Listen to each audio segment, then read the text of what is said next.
Donc aujourd'hui, je voudrais encore partager avec vous quelque chose des héros de la foi. Je voudrais que chacun d'entre nous ayons cette ambition de faire partie de cette liste qui ne s'arrête pas des héros de la foi. Nous avons dans la Bible, dans Hébreux 11, un certain nombre de références à des personnages de l'Ancien Testament qui ont vécu des choses en leur temps avec Dieu. Et donc nous avons depuis plusieurs fois maintenant déjà étudié certains aspects de la vie, parce que tellement à dire sur chacun d'entre eux, mais certains aspects, juste nous avons un peu survolé quelques personnages. Et donc à un moment donné, dans Hébreux 11, 32, l'auteur de l'Épître aux Hébreux dit « Et que dirais-je encore ? Pour parler, le temps me manquerait pour parler. » Et il commence encore énumérer de Gédéon, de Barak, de Samson, de Jephthé, de David, de Samuel et des autres. Et donc toute la liste de tout ce que ces personnes ont accompli, ou plutôt de ce que Dieu a accompli au travers d'eux. Et donc mon titre pour aujourd'hui, c'est « Que dirais-je encore de Barak, de Samson et de Jephthé ?» Trois personnages que je voudrais qu'on voit. Juste certains points, parce que là encore, on ne va pas voir tous les points. Vous avez votre Bible, vous pouvez relire tous les détails, mais je voudrais juste souligner quelques points. Dans le livre des Juges, un des leitmotifs, un verset qui revient toujours à nouveau, c'est Juges 17:6, quand il est dit « En ce temps-là, il n'y avait pas de roi en Israël, et chacun faisait ce qui lui semblait bon. » Dans l'Église actuelle, si Jésus n'est pas réellement le roi des rois, le Seigneur des seigneurs sur l'Église, mais que c'est des pensées, des avis des hommes, c'est des gens qui dirigent, c'est des traditions, c'est des structures, si tout cela contrôle, alors c'est chacun fait ce qui lui semble bon. Donc c'est pour ça qu'il y a tellement de dénominations et d'éclatements dans le corps de Christ, parce que chacun fait ce qui lui semble bon. Et quand Jésus est rétabli, roi des rois et seigneur des seigneurs, alors les choses commencent à changer. Et de la même façon, dans votre vie, vous pouvez dire « Je suis chrétien, j'ai reçu Jésus comme mon sauveur », mais s'il n'est pas réellement le roi de votre vie, alors vous faites ce qui vous semble bon. Pourquoi c'est pas forcément la meilleure chose de faire ce qui nous semble bon? Parce que dans la volonté de Dieu, on reconnaît ce qui est bon pour nous. Il sait mieux que nous ce qui est bon pour nous. Ce n'est pas pour vous priver, ce n'est pas pour vous embêter qu'il veut vous faire connaître sa volonté, c'est parce que c'est le meilleur chemin. D'accord ? Donc soyez attentifs à la parole de Dieu, soyez attentifs de recevoir la pensée de Dieu pour vous aujourd'hui. Quelle est la pensée de Dieu au travers du livre des Juges? Donc on voit qu'il y a une espèce de grand fouillis, chacun fait ce qu'il pense. Il y a un grand mélange aussi. L'ordre de Dieu était clair. Dans Juges 2, nous lisons la chose suivante, au verset 1 à 3. Par un envoyé de l'Éternel, qui a été envoyé par Dieu pour parler au peuple. Il est allé de Gilgal à Bokim, il nous est dit, et voici ce qu'il a dit. Je vous ai fait monter hors d'Égypte, je vous ai amené dans le pays que j'ai juré à vos pères de vous donner, et j'ai dit, jamais je ne romprai mon alliance avec vous. Alléluia, on dit ça? Jamais, Dieu a dit, jamais je ne romprai mon alliance avec vous. Il a dit au peuple d'Israël, et maintenant il a dit à chacun d'entre nous, jamais je vais rompre mon alliance par le sang de Jésus que j'ai fait avec toi. Mais vous ne traiterez point d'alliance avec les habitants de ce pays, vous renverserez leurs autels, mais vous n'avez point obéi à ma voix. Pourquoi avez-vous fait cela? Pourquoi vous faites ça? Posez-vous la question des fois, pourquoi je fais des choses aussi stupides? J'ai alors dit, je ne les chasserai point devant vous, ils seront à vos côtés et leurs dieux vous seront un piège. Des fois les gens disent, Dieu, pourquoi tu as permis ça? C'est toi qui as laissé les choses en place, les choses de l'ennemi. Et tu es étonné de ce qui se passe. Dieu avait dit, certaines choses seront des pièges pour vous. Et le peuple de Dieu devait détruire ces choses et les enlever. Et lorsque l'envoyé de l'Éternel eut dit ces paroles à tous les enfants d'Israël, le peuple éleva la voix et pleura.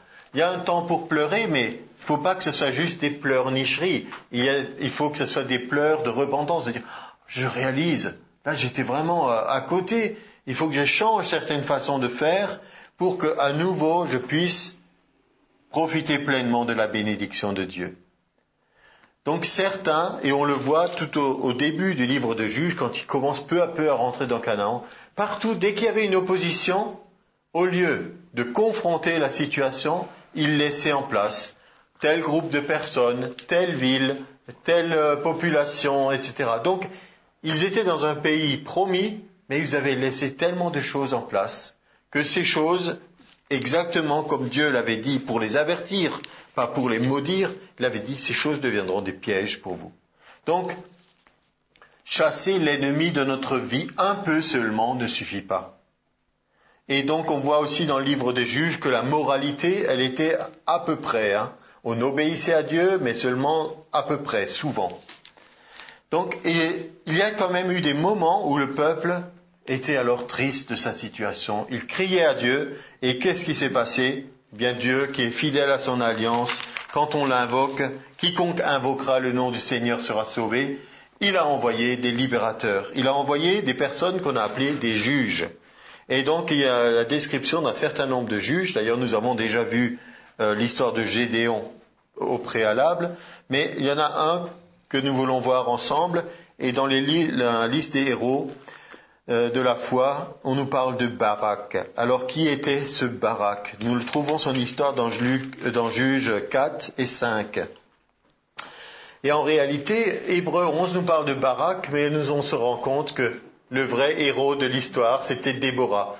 C'était une femme prophétesse. Et nous allons voir que l'histoire de Barak, c'était pas l'histoire d'un vaillant héros militaire qui a lui remporté la victoire. Mais nous avons une des plus belles descriptions d'un combat spirituel. Ça vous dit quelque chose, combat spirituel? Éphésiens 6:12 nous dit, nous n'avons pas à lutter contre la chair et le sang, mais un combat spirituel à mener. Des choses qui vont pas dans notre vie, des fois, il faut pas essayer de trouver toujours des solutions dans notre cerveau, mais des fois dans notre cœur, de se rendre compte, tiens, il y a des choses que je dois mettre en ordre, des choses que je ne dois pas tolérer de la part de l'ennemi, et pour que ça s'arrange, c'est un combat spirituel qu'il faut mener. Donc, dans Juges 4, nous lisons au verset 3 qu'il y avait là Jabin, le roi de Canaan, qui régnait à Hatzor, et le chef de son armée était Sisera. Et les enfants d'Israël crièrent à l'Éternel, car Jabin avait 900 chars de fer, et il opprimait avec violence les enfants d'Israël depuis 20 ans. Lisez avec moi, 20 ans d'oppression du chef de l'armée de Jabin. Et donc, comment être libre après 20 ans? On peut aussi se poser des questions. Il y a des gens qui essaient de se sortir d'une situation, ça fait 20 ans que ça dure. Et il nous est dit que cette oppression a duré longtemps. Et dans Juges 5, au verset 7, dans le cantique de Déborah qu'elle chante à la fin quand la victoire est totale, mais elle dit que la situation telle qu'elle était au début. Elle dit au verset 7, les chefs étaient sans force en Israël, sans force. Il n'y avait plus de force en Israël. Et les chefs, c'est ceux qui doivent montrer l'exemple, qui doivent entraîner les autres. Si eux sont sans force, alors qui va aider? Donc ils sont censés être les plus costauds. Alors qu'est-ce qui s'est passé? Quand les chefs sont sans force, ben certains ils disent alors on peut rien faire, ils sont déprimés et ils font rien du tout. Mais Déborah dit, quand je me suis levé, moi Déborah, quand je me suis levé comme une mère en Israël. Qu'est-ce que ça veut dire une mère? Une mère ou un père, ça veut dire c'est des gens qui prennent leurs responsabilités. Quand on est seul, qu'on n'a pas de conjoint, ni de parents à s'occuper, ni d'enfants, on n'a pas vraiment de responsabilité, on a juste notre vie à mener. Mais par contre, quand on dit je me lève comme une mère en Israël, ça veut dire je prends conscience de mes responsabilités. Je suis quelqu'un qui doit m'engager. Je me lève, il n'y a pas de chef, tant pis, c'est moi qui y vais. Donc c'est aussi l'idée de chacun d'entre nous, pas se plaindre de dire oh là là, mais personne ne fait rien, qu'est-ce qui se passe, rien qui bouge. À un moment donné, on se lève. Donc c'est Déborah, et c'est cette attitude qui plaît à Dieu. C'est pour ça qu'on a aussi des situations, on va le voir avec Samuel, la parole de Dieu n'était pas fréquente, voilà. On ne dit pas qu'il y avait des prophètes à ce moment-là, mais il y avait une dame qui était prophétesse. Et donc, elle siégeait et elle était juge en Israël. Juge 4:4. Dans ce temps-là, Déborah, prophétesse, femme de Lapidote, était juge en Israël. Donc, je vous rappelle que la prophétesse, c'est pas la femme du prophète. C'est elle qui avait le ministère, d'accord? Chacun son ministère, chacun son appel. Prophétesse, ça veut dire elle parlait de la part de Dieu. Et quand il y a une situation d'oppression, de crise, une parole de Dieu vient. Psaume 107, verset 20. Il envoya sa parole et il les guérit. Il les délivra de leurs angoisses. Retenez bien, psaume 107, verset 20. Il envoya sa parole. Vous avez un souci, cherchez auprès de Dieu, il va vous envoyer une parole. Donc, elle dit, voilà, eh bien, Barak, c'est toi qui as été appelé. Elle l'a envoyé appeler Barak, verset 6. Elle lui dit, n'est-ce pas l'ordre qu'a donné l'Éternel, le Dieu d'Israël? Elle lui dit, c'est toi qui as été appelé. C'est toi qui dois maintenant rassembler l'armée. Et Barak accepte la mission. Donc, il sonne de la trompette. On avait déjà parlé de la trompette, ce que ça représente, la vigilance, être prêt à entendre. Ça appelle au combat. Qui se préparera au combat? La trompette doit donner un son précis et pas confus. Donc, il accepte la mission, mais il nous est dit, si tu viens avec moi, j'irai. Mais si tu ne viens pas avec moi, je n'irai pas. Il demande à Déborah de l'accompagner. Pour dire, on a besoin de soutien? Ben oui, on a besoin de soutien. On a besoin plus qu'on ne pense de soutien. Et Déborah est maintenant la représentation de la personne qui est appelée par Dieu, qui a l'onction. On recherche auprès des personnes qui ont l'onction de Dieu. On cherche l'appui de Déborah. L'homme de Dieu est une femme. Souvent on dit qu'il faut rechercher auprès de l'homme de Dieu. Ben là, c'est une femme, peu importe que ce soit un homme ou une femme. Mais je voudrais souligner juste cet aspect, c'est que Barak aurait pu dire, voilà, c'est moi le chef de l'armée maintenant, on y va les gars. Mais non, il dit non, on sait qu'on a besoin. Combien de fois dans la Bible on voit que Dieu aime triompher avec une minorité? Un petit nombre. Souvent un petit nombre. On l'a vu avec Gédéon encore, il y en a trop. Dieu veut montrer qui il est.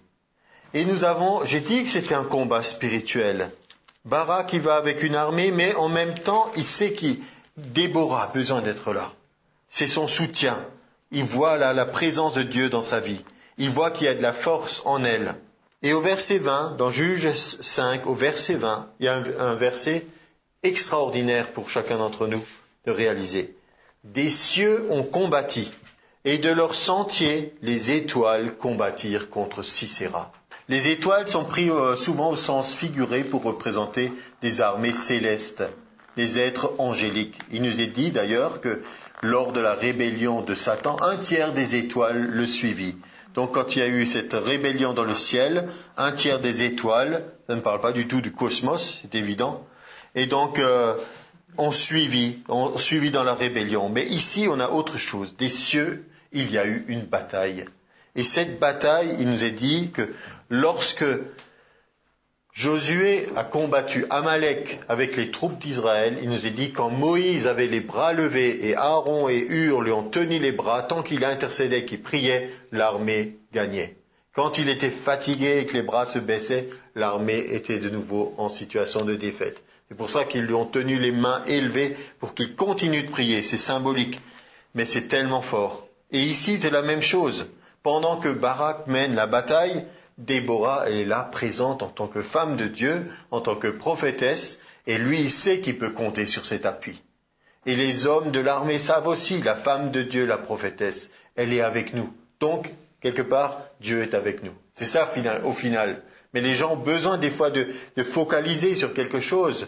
Si on leur dit Dieu est avec nous, ah oui, mais si seulement je pouvais le voir, etc. Mais de temps en temps, n'est-ce pas vrai que chacun d'entre nous représentons un encouragement pour quelqu'un d'autre, de savoir, ah, quelqu'un s'est soucié de moi assez pour se tenir auprès de moi. Mais on a encore du soutien plus grand, parce qu'il nous est dit ici, des cieux l'ont combattu. Et Déborah dit dans son cantique, au verset Juge 5 et au verset 13, il nous est dit « Un reste du peuple triompha des puissants ». Ça veut dire que Israël n'avait pas réussi à ramasser un grand nombre de personnes et à envoyer une armée considérable, mais un reste du peuple. Seulement une partie du peuple est allée. Mais pourtant ça a suffi pour triompher.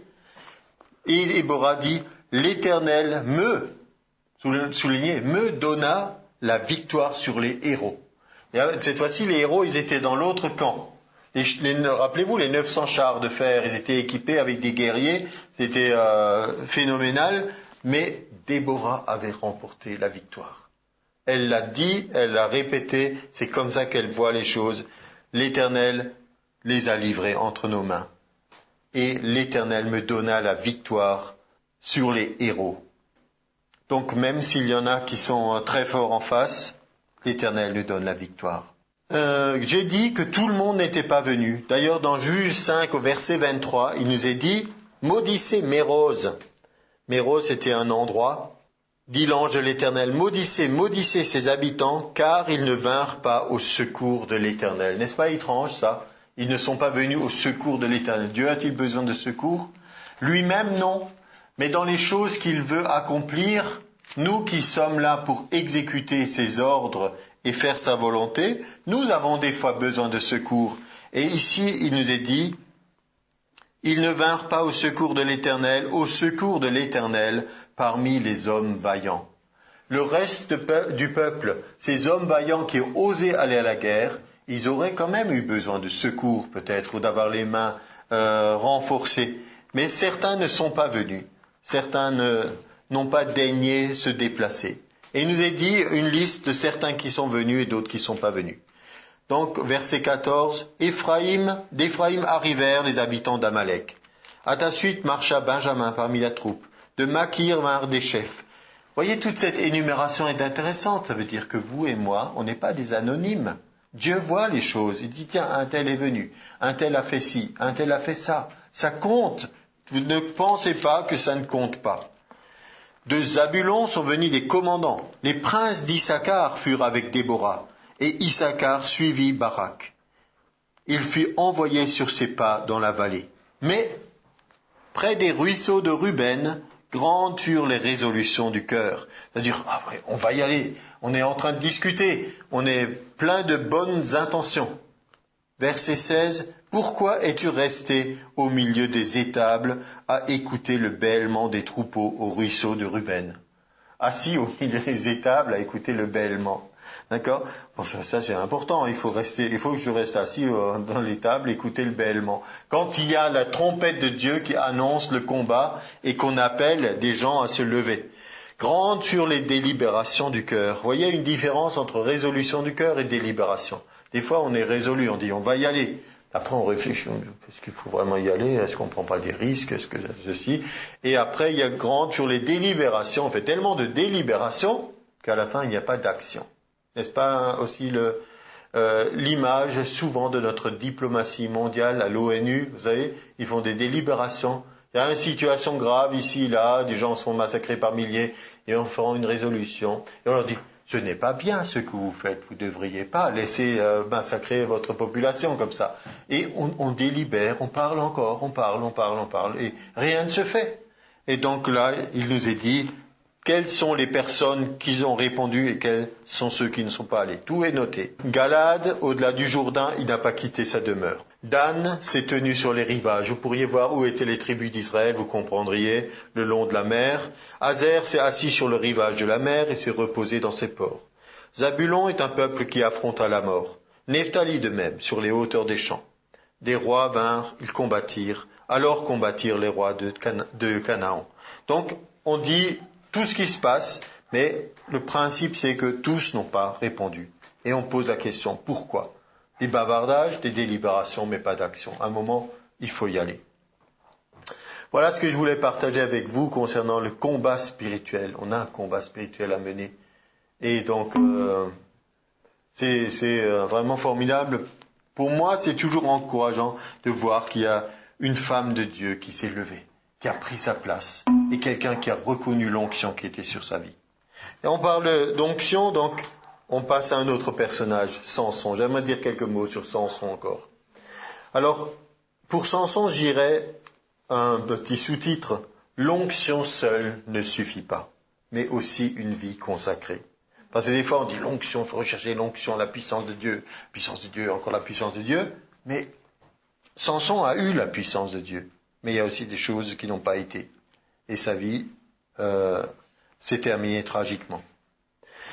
Premièrement, j'aimerais dire concernant Samson, ça commence au chapitre 13 de Juge, encore un triste, quand un juge arrêtait son temps, alors Israël retombait dans des choses qui ne déplaisaient à Dieu. Les enfants d'Israël firent encore ce qui déplaît à l'Éternel. L'Éternel les livra entre les mains des Philistins pendant 40 ans. 40 ans. Avant, on parlait de 20 ans d'oppression. Maintenant, c'était reparti pour 40 ans d'oppression, cette fois-ci des Philistins. Et donc, il nous est dit, chaque fois qu'il y avait ce problème, eh bien, de nouveau, il y avait des prières qui montaient vers Dieu pour la délivrance. Cette fois-ci, la délivrance est venue au travers d'un homme. Il y a eu une révélation par l'ange de l'Éternel à ses parents. Et il nous est dit, tu es stérile, mais tu vas enfanter un fils. Donc, chaque personne a un appel sur sa vie. Et on voit dès les premiers temps de Samson qu'il y a une responsabilité de la part des parents. Les parents doivent créer un environnement favorable pour l'enfant. Et des parents comme ceux de Samson, ils avaient reçu des instructions précises. Chacun de nous, pour nous préparer pour ça. Aussi, si nous sommes des parents spirituels, on peut créer une atmosphère de foi, une atmosphère de paix, où les enfants peuvent grandir en vue d'arriver à leur appel qui est sur leur vie. Par exemple, il nous était dit ce que la maman devait faire. Elle ne devait pas boire d'alcool, elle devait pas, et non seulement elle, mais ensuite aussi l'enfant, ne devait rien toucher de ce qui était un produit de la vigne. Ni vin, ni liqueur forte, ni manger rien d'impur, parce que cet enfant sera consacré à Dieu. Il faut consacrer les enfants à Dieu. Et donc, la consécration des parents va conduire à la consécration des enfants. Comment imaginer que des parents ne vivent pas de façon consacrée et que tout à coup on ait ce miracle des enfants qui soient consacrés? Quel est le drame dans beaucoup d'églises aussi? On dit, les jeunes, ils suivent pas, etc. Ils sont en révolte parce qu'ils voient tellement de choses différentes entre ce qui est dit, ce qui est prêché, ce qui est vécu, etc. Donc, ils ne peuvent pas accepter et c'est un handicap pour eux. Au verset 8, nous voyons un point intéressant. Le père prie spécialement pour recevoir des instructions. Il dit, qu'est-ce que je dois faire pour l'enfant? Il demande à Dieu. Si vous ne savez pas quoi faire pour un de vos enfants, demandez. Dire, qu'est-ce que je dois faire? Comment dois-je agir? Et donc l'enfant grandit et l'enfant commence à rentrer dans les choses que Dieu avait appelées sur sa vie. Au verset 25, il nous est dit, l'Esprit de l'Éternel commençait à agiter Samson, commençait à agir en lui et à le faire bouger. Donc quelque chose se produit en Samson. Cette onction se manifeste, cet appel de Dieu se concrétise. Mais nous voyons au chapitre 14 quelque chose qui peut nous étonner. Il nous est dit que Samson, il descend à Timna, il voit une des filles des Philistins. Donc il choisit une femme parmi les ennemis d'Israël, ce qui était vraiment constamment interdit de se mélanger, de faire des alliances avec des étrangers. Et là, en plus, c'est vraiment les ennemis. Et il y a une incompréhension de ses parents. Ils disent, mais pourquoi tu cherches une fille parmi nos ennemis? Donc cette incompréhension, lui, il dit, mais parce qu'elle me plaît. Ah oui, c'est une bonne raison de choisir un conjoint parce qu'il vous plaît. Mais quelque part, on pourrait dire qu'il cherche ce qui lui plaît. D'accord? Plus que la volonté de Dieu. Il se trouve que il y a quand même un dessein de Dieu au travers de cette situation, même si ça nous paraît un peu bizarre, on ne comprend pas toujours bien. Son père et sa mère aussi n'ont pas bien compris quel est l'appel de leur fils. Vous voyez, eux, ils étaient plutôt dans une attitude de choses traditionnelles. Non, tu vas faire comme il est d'usage. Tu vas chercher une fille parmi, des fois ça faisait même parmi la parenté ou des choses comme ça. Et des choses traditionnelles, naturelles, comme il est d'usage. Et il nous est dit, il ne savait pas que cela venait de l'Éternel. Ça veut dire qu'on peut être parent chrétien, on peut avoir consacré sa vie à Dieu, on peut avoir consacré son enfant, mais à un moment donné, ils ont manqué de discernement. Ils n'ont pas compris ce qui se passait et ils voulaient s'y opposer. Donc c'est important aussi qu'on le réalise. Et ensuite, il nous est dit à plusieurs moments que la force de Dieu se manifeste sur Samson. Donc on a déjà lu Juge 13, 25, l'Esprit de l'Éternel commence à l'agiter. Et en Juge 14:6, il nous dit, l'Esprit de l'Éternel saisit Samson. Et sans avoir rien à la main, Samson a déchiré un lion, il nous est dit comme on déchire un chevreau. Au verset 19, à nouveau, il nous est dit, l'Esprit de l'Éternel le saisit. Au chapitre 15 et au verset 14, il nous est dit, l'Esprit de l'Éternel le saisit. Pourquoi je lis toutes ces expressions? Pour que vous compreniez bien qu'il y avait cette manifestation de l'onction de Dieu et de la puissance du Saint-Esprit sur sa vie. Régulièrement, Samson était au bénéfice d'une force, on pourrait dire, surnaturelle. Mais il y avait aussi un autre aspect de sa vie. Il y avait sa force, et on sait d'où elle vient, de sa consécration, de l'onction de Dieu, mais il y avait aussi sa faiblesse. Donc on a déjà interprété, c'est une interprétation un peu spirituelle, je le reconnais, mais au verset 3 du chapitre 14, qu'il cherchait ce qui lui plaît. Ça peut être une faiblesse. Je ne cherche pas la volonté de Dieu forcément, mais d'abord des choses du point de vue naturel, ce qui me plaît. Beaucoup de gens actuellement sont seulement dans ce qui me plaît. Chapitre 14, verset 19, nous voyons aussi qu'il était enflammé de colère. Alors certains veulent justifier les accès de colère en disant c'est une sainte colère, mais ça peut être tout simplement une façon dont il perd son sang-froid, il ne se contrôle plus, il ne se maîtrise plus. Or nous avons le fruit de l'esprit qui est, entre autres, la maîtrise de soi. Ensuite, au chapitre 16, l'histoire avec cette femme Delilah qui l'a séduit, il nous est dit, comme elle était chaque jour à le tourmenter, à l'importuner par ses instances, son âme s'impatienta à la mort. Donc, bien sûr, on peut au bout d'un moment être usé, mais là, nous avons un autre aspect, une autre faiblesse, c'est l'impatience. Son âme s'est impatientée jusqu'à la mort. Et pour terminer, à un bout d'un moment, il y a quand même quelque chose de tragique qui se passe. C'est au verset 20, il nous est dit, « Il ne savait pas que l'Éternel s'était retiré de lui. » Et je voudrais juste encore attirer l'attention pour chacun d'entre nous sur cet aspect. Vous vous rendez compte où vous devez vous quand vous marchez près de Dieu, quand il est dans votre vie, quand il vous parle, quand vous recevez révélation sur révélation, quand il vous bénit et quand il y a des moments où il y a un creux, il y a peut-être un silence. Je ne dis pas qu'il faut tout de suite se mettre dans tous ces états à cause de ça. C'est peut-être on a besoin aussi des fois de temps d'écoute. Mais il se peut aussi que dans certaines circonstances, à ne pas avoir corrigé toutes nos faiblesses et toujours laissé dans l'état, on ne se rend plus compte au bout d'un moment quand l'Éternel s'est retiré. Quand on est un peu hors jeu par rapport à la volonté de Dieu et de ce qu'il voulait faire dans notre vie. L'Éternel s'était retiré de lui. Et il ne l'avait pas remarqué, jusqu'au moment où il a été vaincu. Mais il y avait une bonne chose, Samson savait s'adresser à l'Éternel. Et dans certaines circonstances, nous voyons que c'était un homme de foi. Comme par exemple, à un moment dans le chapitre 15, verset 18, il nous est dit, pressé par la soif, il invoqua l'Éternel. Il dit, si c'est toi qui as permis par la main de ton serviteur une grande délivrance, maintenant mourrais-je soif? Et verset 19, Dieu fendit la cavité du rocher qui était à l'échi, et il sortit de l'eau sans son but, et son esprit se ranima, et il reprit vie. Son esprit se ranima. Normalement, c'est quand je bois de l'eau, ça me fait du bien au niveau de mon corps. Mais ça veut dire qu'il y a une double chose qui s'est produite. Son esprit s'est ranimé aussi. Donc venez toujours à cette source d'eau vive que Dieu tient en réserve pour chacun d'entre nous, pour que notre esprit se ranime. Si vous êtes un peu assoupi spirituellement, allez à lui pour que vous soyez de nouveau ranimé et que vous puissiez reprendre vie. Un peu comme ce qu'on voit dans l'Apocalypse, et Dieu passe pour être vivant, mais tu es mort. Donc reprends vie. Le verset 18 est intéressant pour nous aussi, pressé par la soif. Je prie que vous soyez pressés par la soif, que cette soif de Dieu ne vous lâche pas.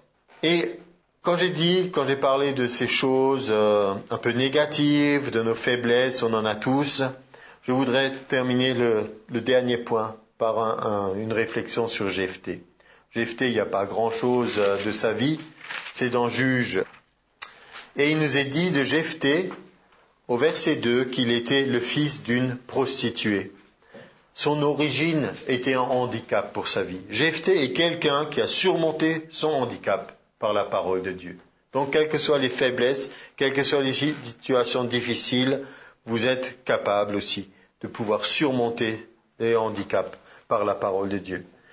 Donc, son origine, en général, le fait que tout le monde sache que quelqu'un est le fils ou la fille d'une prostituée, ça veut dire que c'est accompagné de mépris, de rejet, et des personnes qui sont regardées comme inférieures. Et donc il nous est dit au verset suivant que Galad, son père, il avait aussi une femme, donc c'était un enfant illégitime.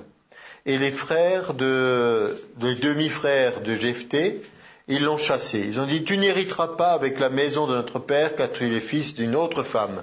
Donc il subit le rejet de ses frères, et il nous est dit qu'il ne doit pas avoir part à l'héritage. Ça me fait penser à certains aussi. Certains s'accrochaient aux promesses de Dieu. Quand Dieu nous dit des choses, on dit ça c'est pour moi. Alléluia, Dieu me l'a promis. Et il y a des personnes qui veulent vous en priver. Dire non, c'est pas pour toi, t'es pas assez bon, t'es pas assez ceci, pas assez cela. Donc, là aussi, soyons encouragés par Jephthé qui, on peut dire d'une certaine façon, n'a pas tenu compte de ça pour laisser sa vie être gâchée. Pendant un moment, effectivement, ça ne devait pas être drôle dans son enfance et par rapport à la réaction de ses demi-frères, mais à un moment donné, ce qui est en vous va ressortir et on va se souvenir de vous et on va vouloir votre aide. Et c'est ce qui s'est passé. Au bout d'un moment, ils ont dit, mais Jephthé, on a besoin de toi, sois notre chef, même sois notre chef. D'abord, on ne veut pas de lui et après on se rappelle, ah mais Jephthé pourrait nous aider. Quand on a besoin de nous, peut-être on va se rappeler que ces gens qu'on traitait peut-être d'extrémistes, ou sont un peu bizarres, ces chrétiens-là, mais à un moment donné, on peut se rappeler, ah mais oui, mais ils ont une alliance avec Dieu, Dieu répond à leurs prières, ils sont peut-être capables de nous aider. Et ce sont les anciens de Galad qui dirent à Jephthé, que l'Éternel nous entende et qu'il juge si nous ne faisons pas tout ce que tu dis. Vous vous rendez compte la différence? Les anciens, c'est un peu le gouvernement local, quoi. Ils viennent, maintenant ils disent, nous, on est à ton ordre. Et le roi des fils d'Ammon, maintenant, vient attaquer cet endroit d'Israël. Et donc, il nous dit que nous voulons ce pays. Et Jephthé, il répond, ce que ton Dieu Kémosh, c'est le verset 24, te donne à posséder, ne le posséderais-tu pas? Et tout ce que l'Éternel, notre Dieu, a mis en notre possession devant nous, nous ne le posséderions pas? Donc il rappelle à l'autre ce qui est dans la parole de Dieu.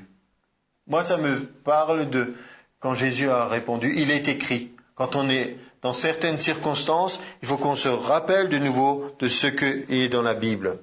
On peut dire que Jephthé connaissait sa Bible, entre guillemets. Il savait que ça, c'était le pays promis. Et il savait que ses fils d'Ammon, ils n'avaient aucun droit sur ce pays.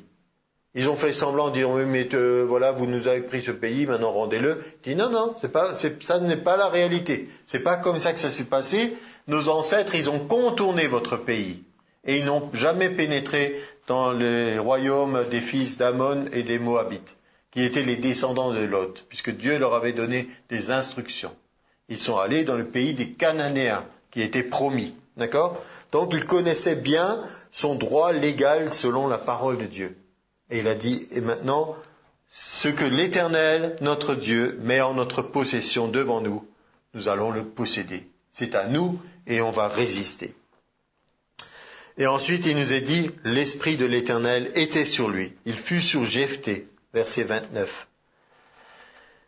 Et on peut être étonné qu'il y ait cette grande victoire par Jephthé. Et l'instant d'après, Jephthé, il fait une chose qui nous semble totalement stupide et très grave. Au verset 30, il fait un vœu. Si je gagne la bataille, la première personne qui sort de la ville vers moi, je vais l'offrir en holocauste. Et c'est sa propre fille unique qui est la première à célébrer son père revenant de la victoire.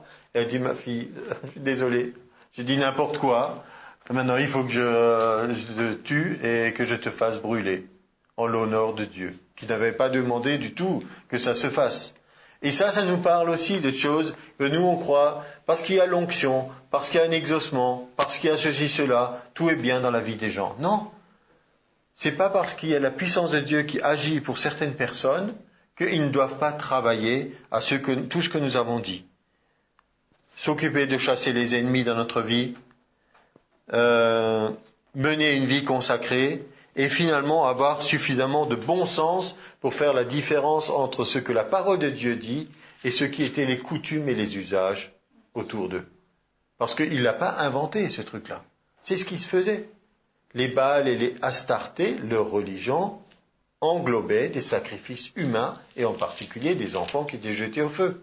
Donc c'était quelque chose qui est le résultat de ces ennemis qui n'ont pas été chassés au départ, où Dieu avait dit que ça serait un piège. Donc soyons attentifs à ça. Il y avait une influence. Mais en même temps, encore une fois, je ne sais pas si c'est une qualité ou non, mais il dit, j'ai fait un vœu à l'Éternel et je ne peux pas le révoquer. Je ne peux pas revenir en arrière. Non, ça se discute, hein. On pourrait dire, je dis n'importe quoi, là, j'ai quand même pas tué ma propre fille. Mais lui, il dit, non, ce que j'ai dit devant Dieu, je ne peux pas le révoquer. Donc, prenez-en le meilleur côté, hein, et oubliez l'autre aspect. Et d'ailleurs, c'est ma conclusion, et je vais le lire dans 1 Thessaloniciens 5, surtout dans la lecture de l'Ancien Testament, où nous avons vu qu'il y a des choses, des fois, un petit peu bizarres. Des fois, certains comportements des anciens de la parole de Dieu n'étaient pas moraux. Un homme marié comme Galade, il n'était pas censé avoir un enfant avec une prostituée en même temps. Voilà, il faut dire les choses comme elles sont. Pourtant, ces choses sont dans la Bible.